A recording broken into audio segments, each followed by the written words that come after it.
This afternoon, we have two more exciting sessions to round out the summit. First up, I want to welcome you to the Made in Bosnia and Herzegovina panel, honoring the creativity and persistence of innovators and entrepreneurs who have made Bosnia and Herzegovina shine on the world stage. Supported by the USA Diaspora Invest Project, this panel builds on efforts like the Berlin Diaspora Outreach Conference and the DiaLab Social Impact Network to foster impactful diaspora engagement and drive development. Our incredible panelists include Nemanja Vujanić, a technology pioneer redefining possibilities; Bojan Mandura, a creator of high-quality global admirer footwear; Anela Hujdurović, a genetics expert breaking ground in her field; Leyla Mattison, a branding expert shaping impactful narratives. Moderated by Eric Nelson, this panel isn't just about celebrating achievements, it's about proving that world-class success can happen here in Bosnia and Herzegovina. These leaders will share their journeys, the highs, the lows, and the lessons learned while building something extraordinary from Bosnia and Herzegovina. Let's welcome our panelists and speakers.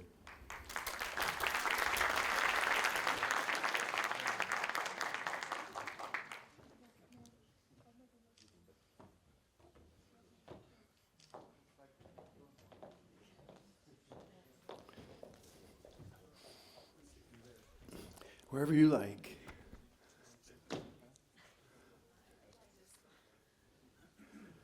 Dobar dan svima. Hope you had a cup of coffee and are ready for an afternoon of more brilliant ideas. But we're going to start with this panel, who I have had the luxury of getting to know well through the miracles of Zoom and Teams meetings. And they each have a great story to share. And unfortunately, we were expecting Marco Fair to join us, but Marco was not feeling well today and couldn't make the trip. So I hope to help them share their stories in a wonderfully integrated way within just 60 minutes. They only gave us 60 minutes because we want you to be inspired by their successes. We've called the panel Homegrown Brilliance with Global Impact, which is a nice broad topic, but actually, which pretty much integrates everybody. But what's interesting about this panel is it's not truly homegrown. And we're going to talk about how their influence and their path has been well beyond BIH. But what does unify them is their choice to work here in BIH, to pursue their ventures, to create an enterprise here in Bosnia Herzegovina, a country where it's not easy to do business. If you look at the World Bank rankings, where there are a lot of obstacles, but I really found interesting their stories about why they're choosing to succeed here in Bosnia Herzegovina. So again, to introduce our panel, we have Nemanja Vujanić, who is a prototype engineer and entrepreneur from Banja Luka. His newest firm, his current main effort goes to Entech. We have Leyla Mattison, who is the founder of Beyond Branding Agency. Leyla is born in France to Bosnia-Herzegovinian parents and has come home to Sarajevo, and where she's now raising her two daughters and making her career. Her background is actually a Bachelor of Arts in Communications, and some of you heard her in one of the breakout sessions. Unfortunately, 2/3 of us didn't. So I'm going to ask you to share some of your thoughts with the entire group. We also have Anela Hujdurović, a geneticist and the founder of Genetico Savjetovalište, genetic counseling right here in Sarajevo, originally from Gorazde. And finally, Bojan Mandura, the co-founder of Kuvet and Lovey-Dovey. You say Lovey-Dovey or Lovey-Dovey? That's correct, Lovey-Dovey. Lovey-Dovey is, sounds good in English. Lovey-Dovey. He's got his venture in Zepče, after having studied in Mostar and getting his BA in business and economics here, and master's in Switzerland. In Switzerland, yeah, in Basel. So, I'm sorry that Marco's not with us, because he has a wonderful story to share as well. Marco, some of you know, is a successful fashion designer, and Marco's, for those of you who follow his work, and I encourage you all to do that, you'll see that his creative work in fashion design very, very much focuses on identity, which in our conversations it made me think about how important our identity is for each of you, for your work, but how your identity is much broader than the circles that you began with in life, or as Dragana mentioned earlier, the bubble that you come from. And many of you have, in this region, of course, especially in BIH, identity is very important. And sadly, it's too often important for negative reasons and not for positive reasons. But each of our panelists has traveled a journey of growing beyond their inherited identity, including their identity as students or experts in science and engineering. And for many, the journey of defining who they are has been facilitated by experience gained far outside the circles where they grew up. So, Marco, talk to us a little bit about. I'm sorry, Bojan. Talk to us a little bit about your experience starting out here studying in Mostar, but going to Switzerland, and how your identity developed along the way. I mean, each of us is different, and I think that each of us has to decide which path he will take in his life. And I think that the prominent question nowadays is, especially with young people, is should I leave the country or should I stay in Bosnia? And I had the opportunity to, as you have said, to study in Switzerland and also to work in Switzerland and Germany, and it was an incredible journey for me. I had the opportunity to really learn a lot, and it's somehow broadened my perspective. And when I'm talking to other people from diaspora or the diaspora members, they are telling me the same. And somehow it's funny, but somehow when you move out from Bosnia, then you starting to see the opportunities and the possibilities in Bosnia. And today I think they are really great possibilities. There are really great companies and organizations, especially as young people. You can be part of them and develop yourself and grow. I think if you want to leave, as I did, I would encourage you to do that. But I would also encourage you to not forget where you came from. Don't forget your traditions and your culture, and try to promote your country as good as possible. Doesn't matter where you are. And I think that mostly young people struggle with their, as you said, they are in a bubble with I don't know, with their daily problems, and also the media is negative as always. But when you remove yourself and you get experience abroad, or when you also travel a lot, you really see that Bosnia is really a country where you can live normally, where you also can succeed. Anela, you found the bubble for genetics is too small in Bosnia Herzegovina. Yeah. Okay. My story, from this point of view, I can say my story, it's a funny story. But the path I passed through at this moment, it's very hard, because I come from the field of genetics, actually. So, and first of all, I grew up in a very small town near the Sarajevo, in a completely average BH family.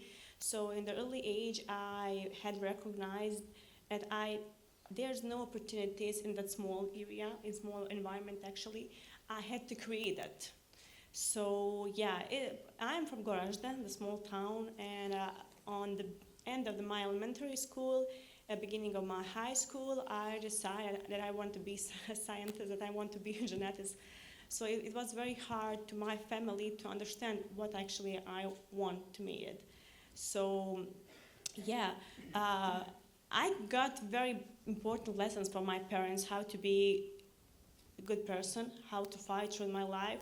But at that moment, I decided to jump out from my environment and go abroad to get a more experience, to learn new lessons, to get a new skills. And when you go abroad, you as a Bojan told, you see the Bosnia and Herzegovina is such a great country that you can bring all that knowledge here in Bosnia. So there's a lot of space that we can improve and develop. So in my opinion, leaving our country is necessary to bring a lot of new knowledge, skills, and in one moment of your life, definitely you need to take back here to share that knowledge.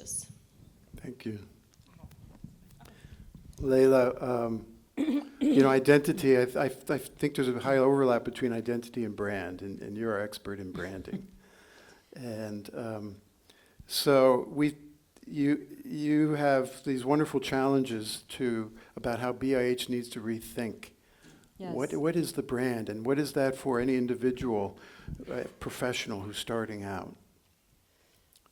I think that, in terms of where I come from, like I think you said it at the beginning, I was born in Paris from Bosnian parents from Sarajevo and Visoko, who emigrated in the late 60s. So I shaped my identity really as a French person, essentially, but who also was learning Bosnian at home. And throughout my career, I've worked in Paris and London and New York, marketing and branding, essentially. I realized that when you create a brand, the storytelling is really at the core of that creation. So what is your value proposition? What are the values that you hold? What is your mission and what is your vision? And I think that coming to Bosnia through the COVID gift and a curse, I think. It was a curse for many people, but it also gifted a lot of people the opportunity to see beyond the journey that they may have had written for them. I saw that coming to Bosnia, I didn't necessarily think that we were going to stay. My husband is here, and we're raising our two daughters here now. It was really something that happened in me where I realized that there was a need for fostering the talents and the resources that are already in Bosnia and shape brands and shape stories that will actually shape the country itself. And I think that after my keynote, I was talking to someone earlier this morning about how Bosnia is it's a very young country, and per se, it's a very young brand. It's a 30-year-old country, and it has the same aspects of when you're building a brand. So we sometimes have to step back. We're very critical of the country inside. And I think that what my mission is today, when I got to a stage in my career after 20 years of working for luxury brands, now I'm actually not that much interested. I'm interested in sharing that with other companies and organizations here of how do you actually tell the story of the excellence that we have here, of the talents that we have here, and how do we build that with people that are from here through me bringing the experience of living abroad and doing my career abroad. And just like a young brand, I think Bosnia will grow step by step by taking all of these lessons, really, from branding. There's a lot of mystery outside of Bosnia Herzegovina, outside of Europe, of what is the story of this country. It is, and when you look at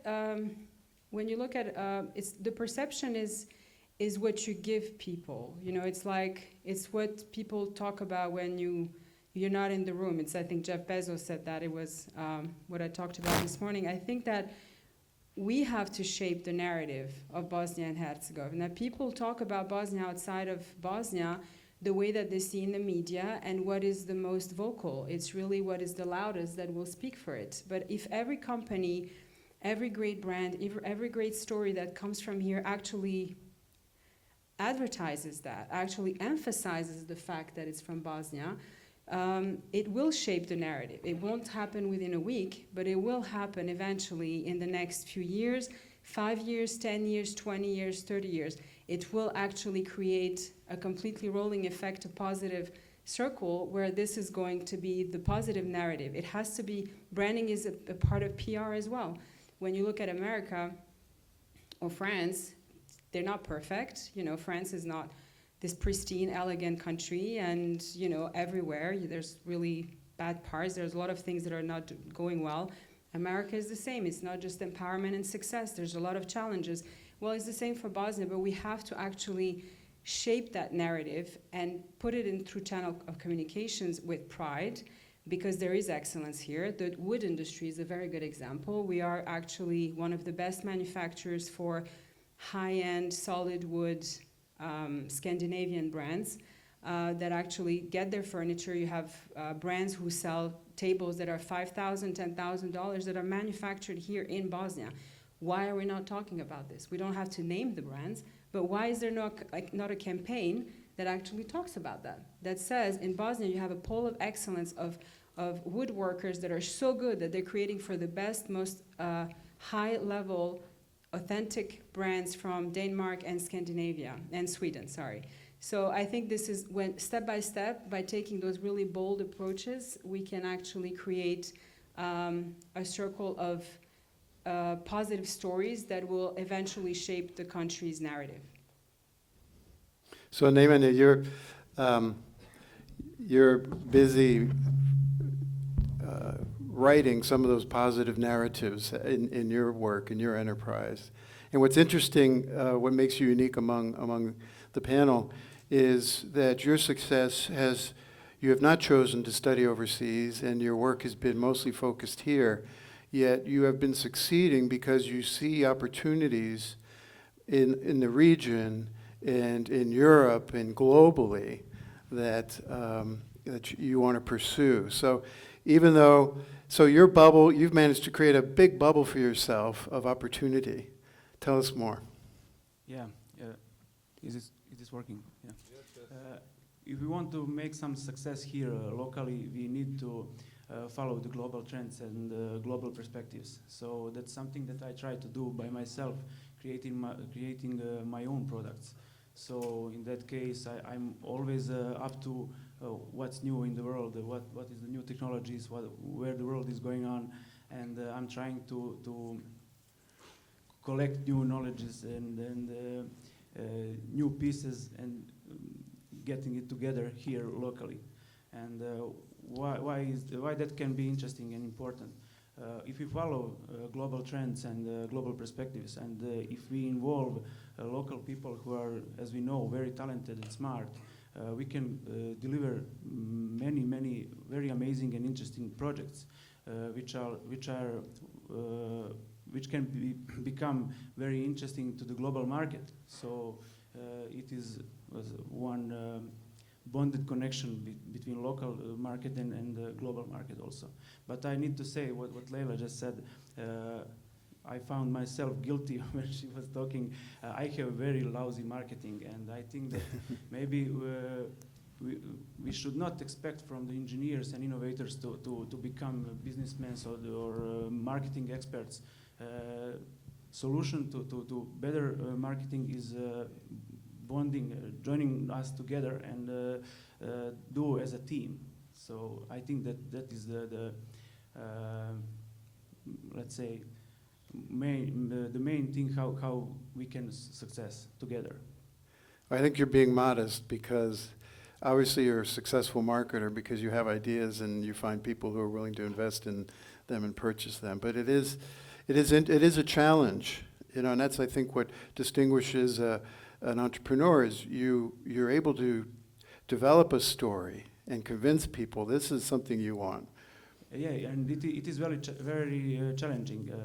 I founded my company, Dev Studio. It is the name of the company, and it is short from Development Studio. As its name said, it's a workshop that we develop something. Yeah, and the idea why I founded that company is that I'm into innovations since I was a little boy. And since I joined some innovative societies, and when I started to showing my innovations to the symposiums and like this one, I get to some idea. Why should I end with my ideas on the symposium or fair? Why shouldn't I try to make it, give the commercial value to that? So my company has been founded to be unique in that way, to get the innovations to the market, even if those innovations are made by me or I innovate something with client demands. So you've all been invited to this panel because of your success. And what I find interesting in your stories, and I think it's true of all entrepreneurs, is it's more than your success, it's about your experience with failure and how you have addressed failure. And I think for all of us in the room who are afraid to fail, and we talked about that, we heard about that a bit this morning, people afraid to fail, people afraid of being rejected, hearing no. Your attitude toward failure has been different. I want you to each talk about that. Bojan? Yeah, we failed a lot. We are having failures even today. I mean, it's interesting because it took us 3 years to be able to live off the business. We did it part-time, so besides our jobs. And even after that transition, going full-time and working really only on your products and on your company, there are still decisions that you have to make, and you will fail. It doesn't matter what. I mean, there will be some bad decisions that you will have, because it's hard to copy your path. As we talked recently, there is a difficult situation, and you have to find a solution on your own. And we don't have to be afraid of failure, of starting something. For example, like Nemanja said, engineers are prone to be very empirical, and they don't like to be especially businessmen or marketers or selling their products. But I think that they are great in those things that they are doing, and we should somehow go out of our comfort zone and test other things or other areas, and then we will really see in which parts of the business we are good and which we need help. So especially for young students, I think that there are opportunities now to start businesses in Bosnia, mainly because the Bosnian market is also a little bit underestimated. For startup, it's a great way to test your product and to see, okay, does it really work or not? And you are here and you know how people react, and it's much easier to be flexible before you move a step forward and go abroad and try to sell your products to a market that is much more competitive than this. Anela?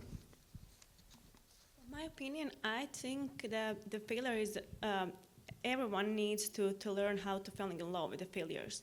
It's a very, very, very important, because the good part of my life, actually, I'm trying to avoid the fail, because I'm afraid how my friends will react to my fail. I'm afraid how my family, my environment, all my environment will react to my fail. So, yeah, I have my company for the last 3.5 years, and I'm trying to make everything perfect, to avoid the mistake and everything. And guess what? On the first year my company works, I get such a great and hard fail.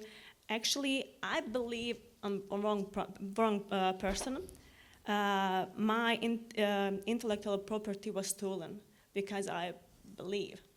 And guess what? I learned such great lessons. First first time in my life, I learned what actually is the intellectual property, how to save it, how to figure it out of this situation. And after that, I realized, okay, definitely, I have to learn how to fall in love with the failure, because in the failures, there is such a great lessons. And for now, I have one company, and in this moment, I'm legally process to register a new one, because I got first my investment for the second company. Yeah, and I get the knowledge by failures. So it's maybe still the secret of my success, if I can say that. And the hard way, I learned one more lessons. Good enough, it's really good enough. So just go out, go on the market and try, and took the feedback on based on that feedback, move up. Yeah. Thanks. Well, you said when you introduced us earlier, you said that we are all here for our successes, but I think I failed way more than I succeeded. When I think about it, really, in 20 years of past career, it's you have to. I used to take it very, very harshly every time I would fail on something that I had set myself to. But with time, you just learn to fail forward.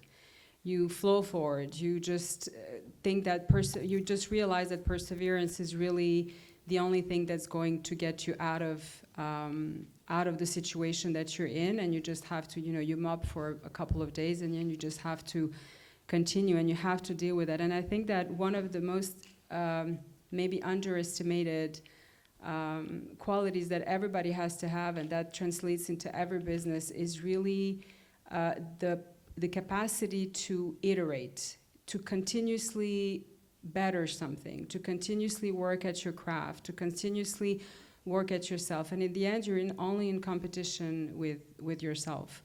I understand, because also when you were saying earlier that we afraid of what other people might think, and I think that you guys are very young generation of future leaders.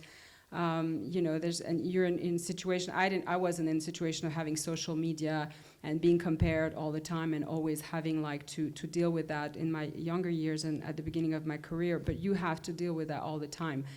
And I think that, by now, I'm sure that you've read enough material, articles, books that talk about the illusion that it is, and that really what you see out there is not the reality of what grit is and how you build businesses. Successful businesses are built really on, on a lot of failures. There's this, when a forest grows, it also has to burn sometimes. The trees have to incinerate, they have to burn so that something new can come out of it. And I think that when you realize that this is part of your continuous growth as a person, then you can translate it in every aspect of your life. But I still fail today. I still have problems, and it's a continuous journey. You can never really rest on anything. So it's very, but that's what makes it interesting, right? It's just the journey of life. So this idea that the failure can feel very personal, and can be very lonely. I've heard too. You all talk about how sometimes you get to the point where you're the only one still believing in your idea, and you've had so many disappointments, but you just keep pushing through. Well, as you have heard today, that I'm a prototype engineer and innovator, you can imagine how many failures do I have behind my back. So what I learned from the failures is that failure is the sister of success. So if you learn how to fail, be ready for a failure, and learn how to stand up after failure and work even harder and better, you can just achieve much better results. So from my point of view, only bad failure is one that can cause casualties. So if you are doing some project with high power electricity, please do not fail. So we can just use failure to learn from it, as we have heard many times as a conclusion. So the most important thing is not getting disappointed from failure. Just realize that it is normal thing in life. We can fail professionally, we can fail in many other perspectives in our life, so it's a normal thing, and we can just learn from it. Yeah. One thing that I think unifies everyone in the room today is the power of mentors. It's such a central purpose of BH Futures Foundation to match young people with mentors to help them find the futures, the beautiful futures that may lay ahead of them. Bojan and Anela, you have really good stories about mentors. Bojan, both with mentors who were assigned to you and mentors who you have found. Yeah, I mean, I didn't have a mentor in a traditional sense, but I really, of course, like to communicate and to seek advice. Not necessarily from big businessmen running those large companies, but from people who have knowledge in a particular field that we are struggling with. And we also like to communicate and to receive feedback from our customers. That's really valuable information for us. But also from just normal people who are in some way connected with our business or with our industry. So these are vendors and partners and so on. But I have to say that I always looked up to my parents and maybe to the whole generation, because they really had to start from scratch, especially after the war, when the country was completely destroyed. They had basically nothing, and they still managed to raise their families, put food on the table, and even to thrive under those circumstances. And I really respect that, and I think it's also a good reminder for all of us how good we have it actually today.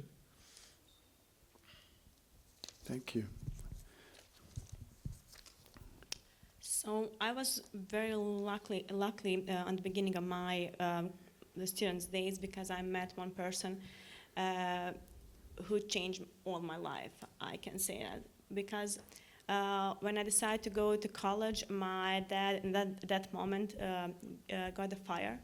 So he took us on the family lunch and told us, okay, for today only mom in our family works, and me and my sister decided to go in the same time on the college, and that of course cost. So it was very hard to me to understand, but I in that moment figured out, okay, I need to help myself. I need to help my family, of course. So I start texting via social media messages, famous people. So in my head, it was, okay, if I text some famous people, maybe they know someone who knows some organization, foundation that can give me a scholarship. So the one person that I texted on the Facebook was our most famous, the best football player, I think, Edin Dzeko. My sister and my whole family told me, come on, Anela. Edin, in that moment, he played in Manchester. I thought, yes. So my sister told me, come on, Anela, you're so silly. Okay, I will try. I can try. So in the next 2-3 days, I got the message from Edin on the Facebook. Please write the message to Amra. Okay, I will try. So I write the message to Amra, and Amra answered me in the next, 24 hours, and she shared contact to Senita Slipac. And Senita Slipac, in that moment, starts to be my mentor. And from this moment, Senita Slipac is someone who I call my second sister, because she is mentoring me from my first days on the college till now, when I start my second company, when I develop new product who I want to launch on the market. So thank you, Sanita, for sharing me all. Thank you, Sanita, first of all, because she's believing me. She's believing in my crazy head, my ideas, and everything what I share with her. And on this all processes, there was a very ups and downs moments in my life. So every time when I felt very lost in my head, I go to the lunch with Sanita, and I spoke with her. And always, I don't know how, but she shares such a good advice for me. So I find a way go out from that period, that kind of hard period of my life. So mentorship is very, very important. It's very important to find a person who believes you in every era of your life. And I will share, try very shortly, second story of my mentorship, because I have actually two mentor now. When I decided to start my first company, the first genetic counseling center here in Bosnia and Herzegovina, it's very hard because we in Bosnia and Herzegovina, we don't have ID for geneticists in the healthcare system. So I started thinking, okay, I need some person with a huge experience who will lead me in that field of genetics. So yeah, again, here I am, took the laptop and start writing the message. Yes, and I Googling genetic counseling center, genetic counseling, something like that, I don't know. And I found one genetic counseling center from New York. Oh my God, I'm sitting in my apartment here in Sarajevo, texting from some genetic center in the New York, and guess what? I got an answer in the next 24 hours from the founder of the genetic counseling center, Guy Genetics, from the Bonnie Libers. Bonnie Libers, she is expert on the field of genetic counseling, and she is also owner of the genetic counseling center, Guy Genetics. After she asked me for the meeting, so we have a meeting. After that, she started to be my mentors, and after 1 year, I got opportunity to work as a genetic counseling in her genetic counseling center in the New York. And from that moment till the now, I'm genetic counselor in the New York in that company. Also, Bonnie visited Bosnia and Herzegovina first time in her life before 2 years. And for now, Bonnie teams and I work on the develop new online platform for genetic counseling for the Balkan markets. So what I want to say from the young generation, dare to texting, dare to find people, and it's just a message and one mail, but that mail definitely can change your mind, change your life, sorry. Yeah. Be bold. Yes.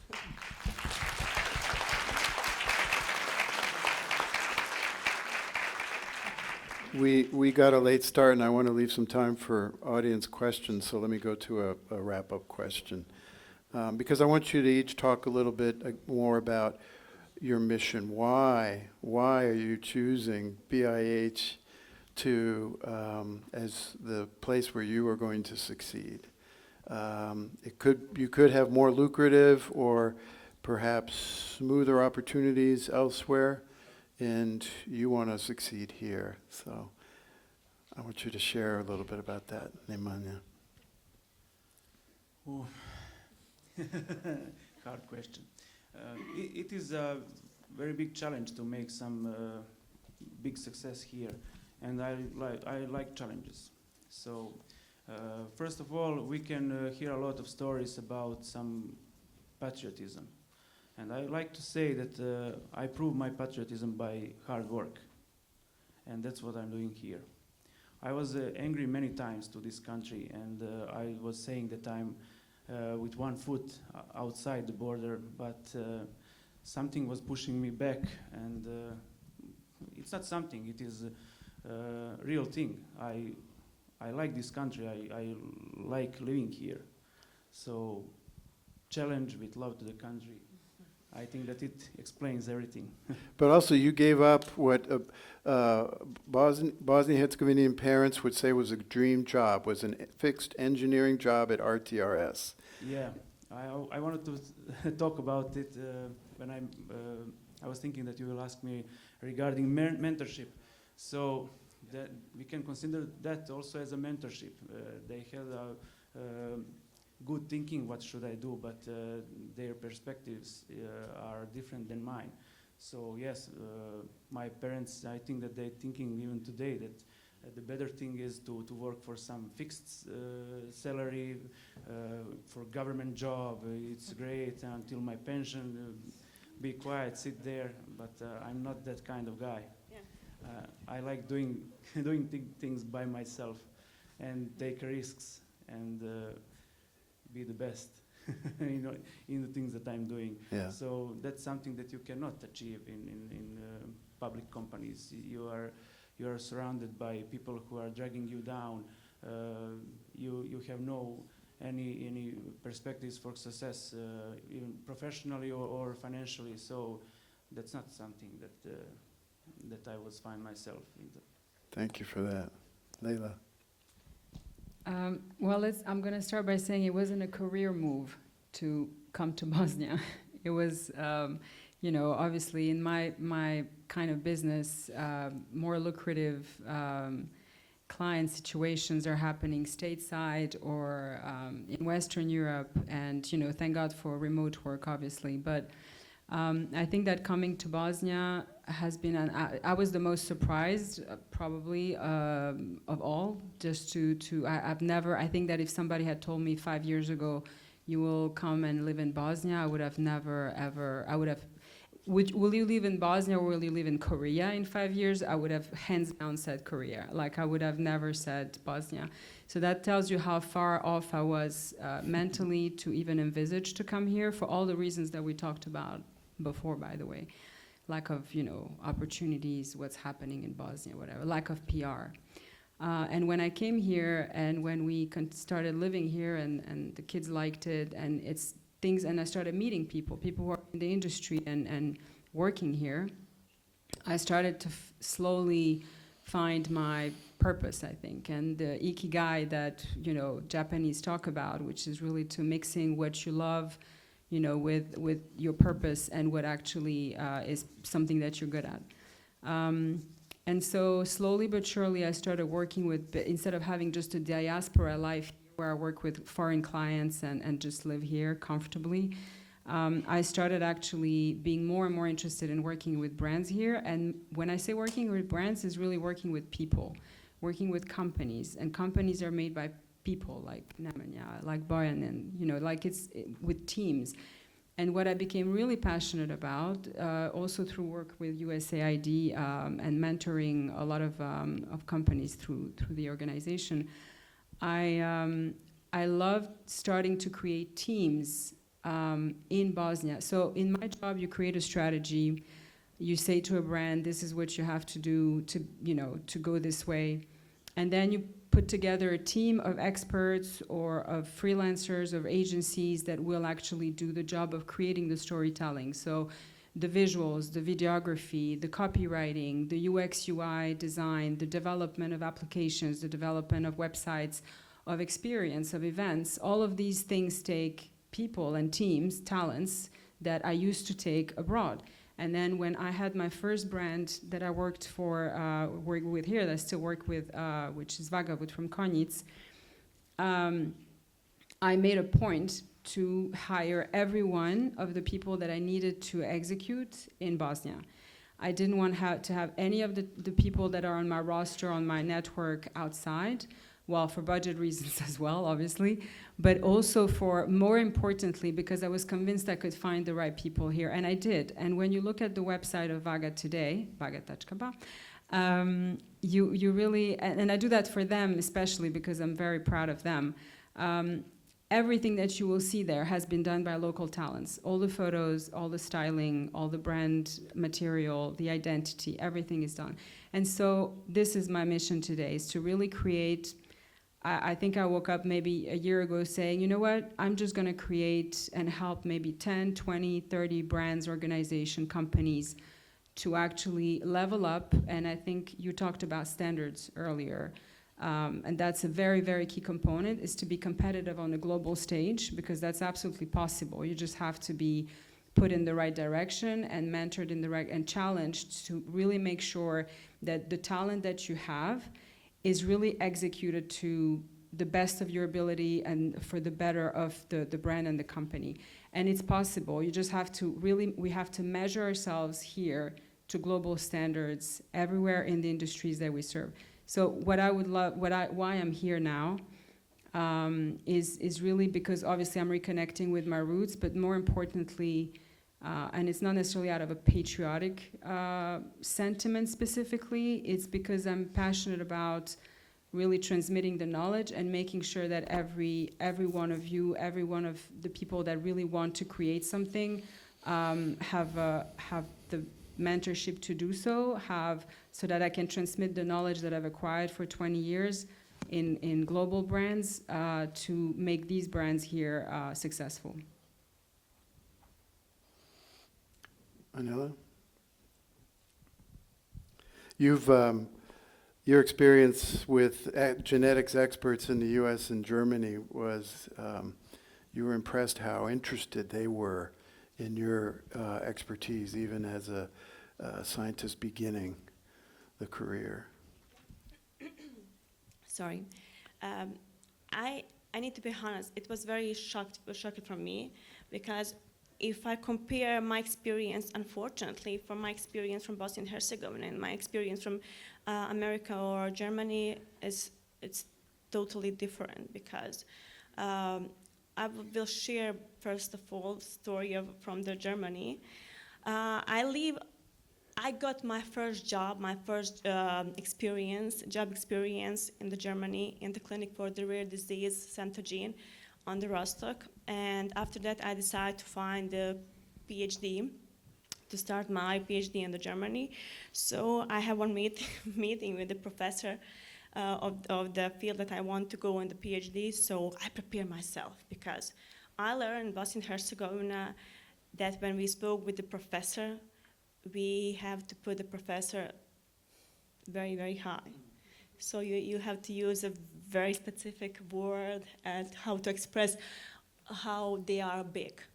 So I start my conversation with the professor on the university in the Münster in the Germany, and she just looked at me like this. Okay, we need to stop this conversation. Why? I'm so prepared for this conversation. Keep going.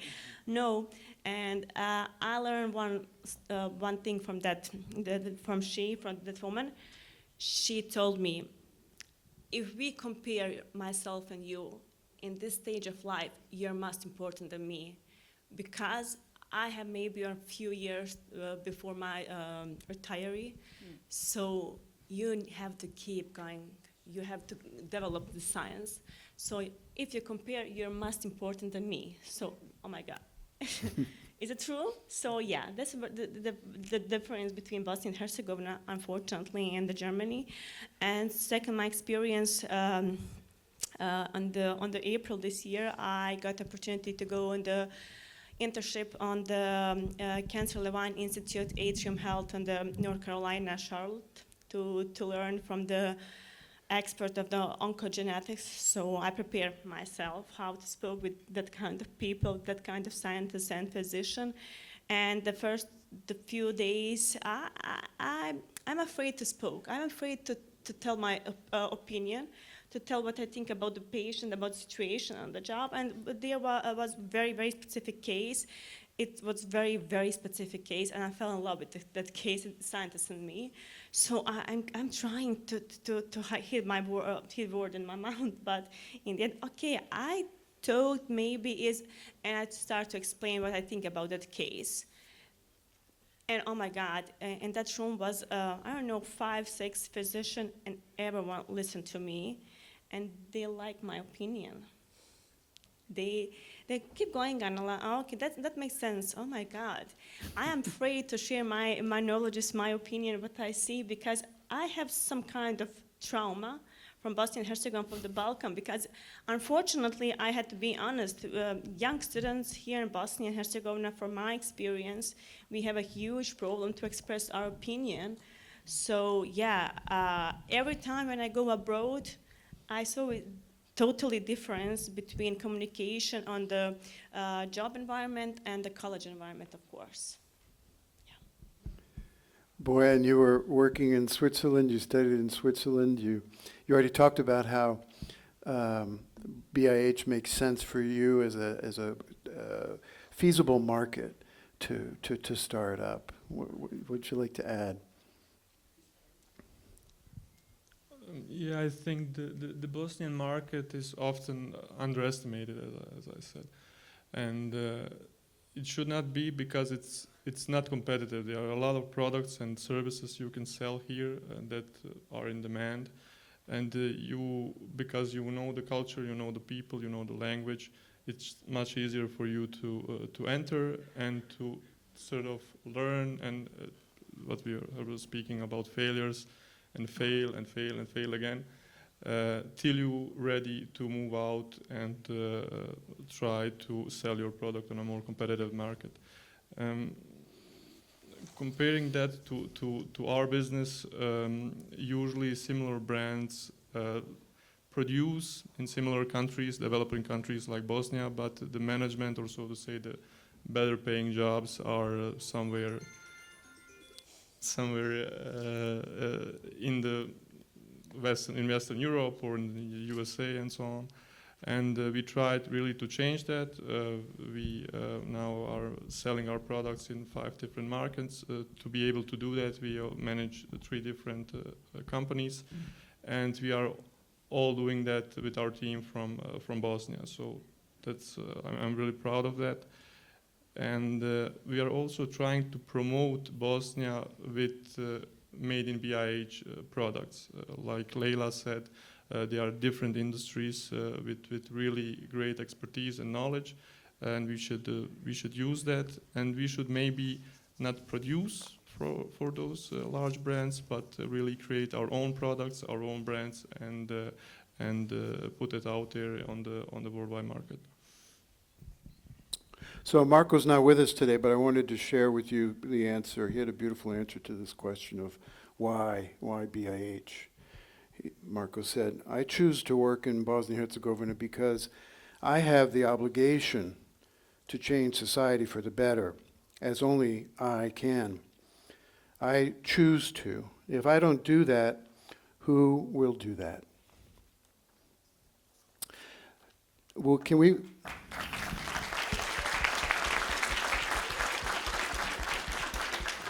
We have time for some questions. We'd be happy to take questions from the audience for our panelists.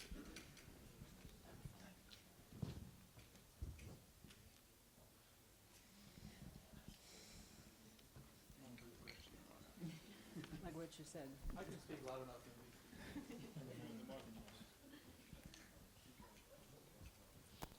enough. Hello. So there's 4 of us in this row here that recently moved to Bosnia from the USA, right here. We have a lot of friends over there who want to, but are hesitant. What would you say to them?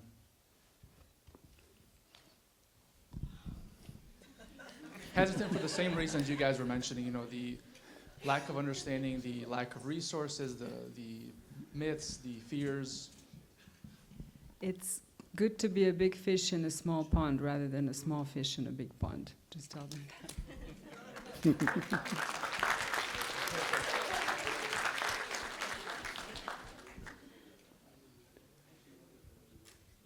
And as a former U.S. ambassador, I'd say don't forget to register with the U.S. Embassy.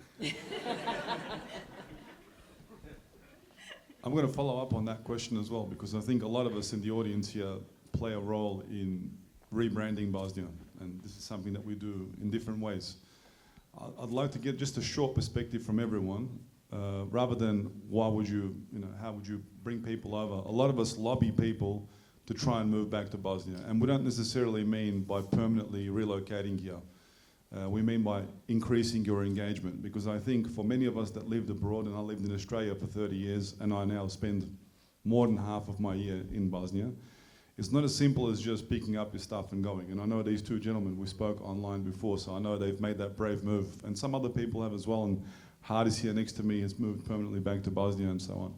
But small steps of engagement increase your chances of wanting to move back. So we need to start creating that want. So I'd like to hear everyone's perspective, how you would go about engaging people who are of interest to you, who may be business partners to you, of being more deeply engaged with Bosnia, and then perhaps taking that next step of spending more time in Bosnia before making a really big decision of permanently relocating to Bosnia. So what small steps would you take to better re-engage people in your domain of interest? One by one. Anyone? Anyone? Yeah. Yeah.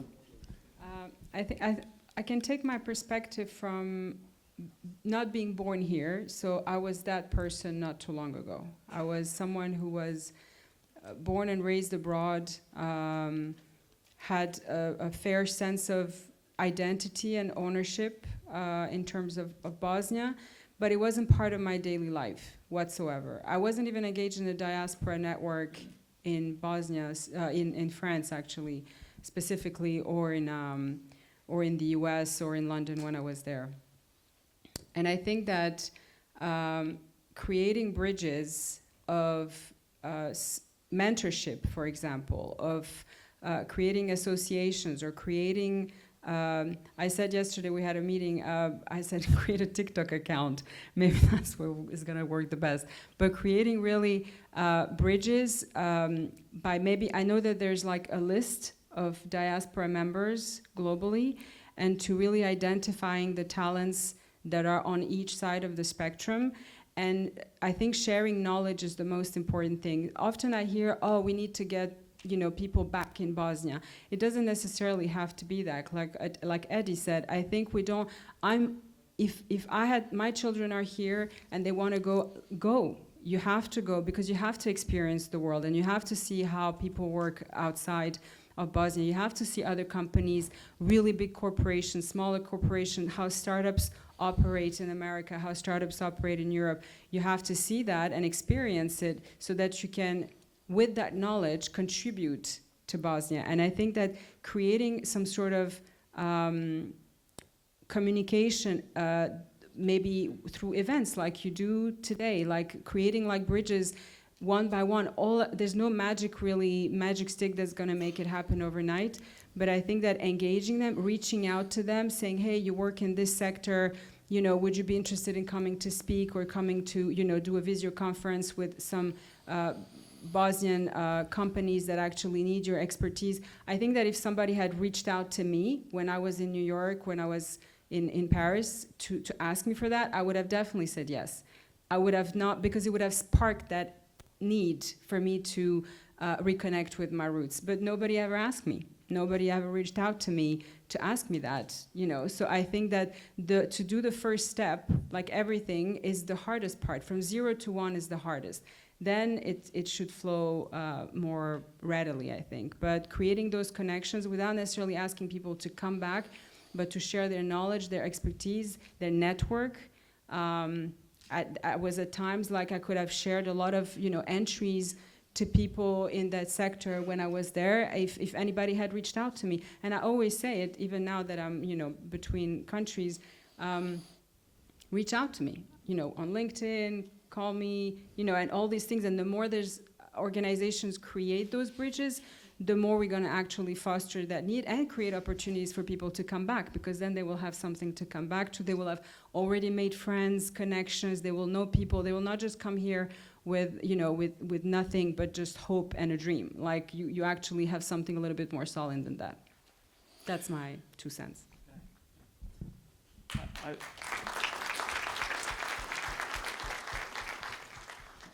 I will give a short answer, but precise. Yeah, most of these successful people that are with roots from this country are successful now because they run away from here and they were not able to fight the problems here, and they went somewhere else. They're successful people right now, and I think that they need to wake up their responsibility for this country, because if they do not do that, we are going to fail forever.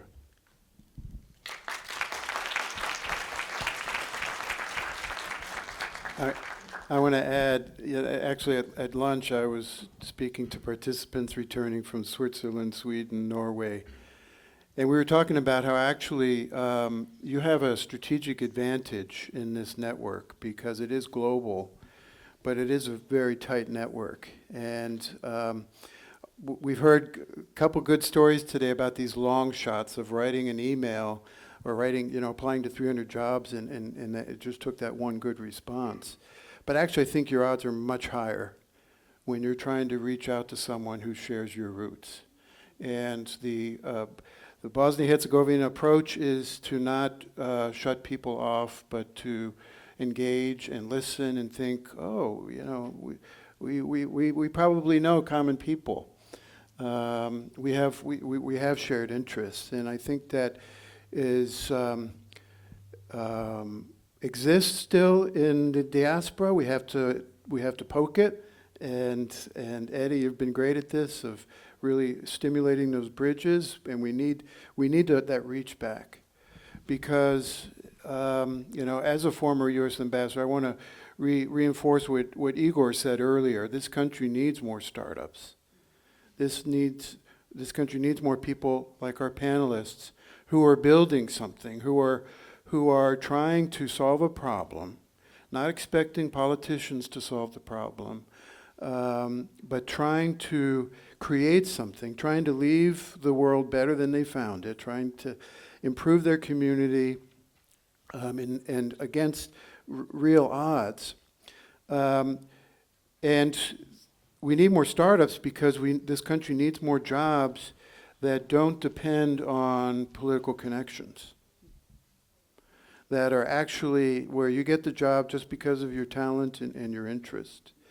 And too many talented people are leaving because they find more offers overseas, and little by little, we've got to have that critical mass of people here who feel independent and feel like they don't owe their vote to a political party or to the political party that employs their mother or father.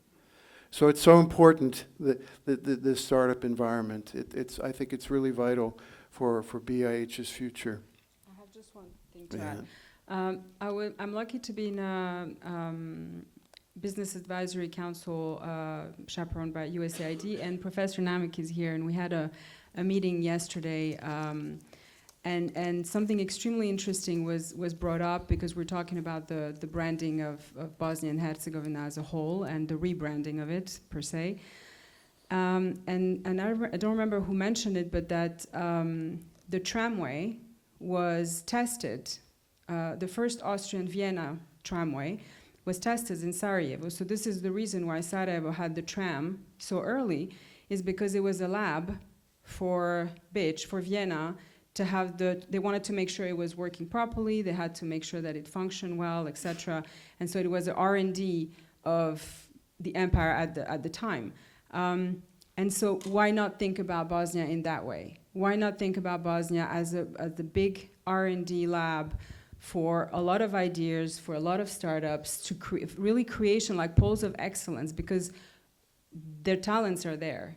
And it's a great playground. It's tight. It's compact. It has a lot of advantages in many assets.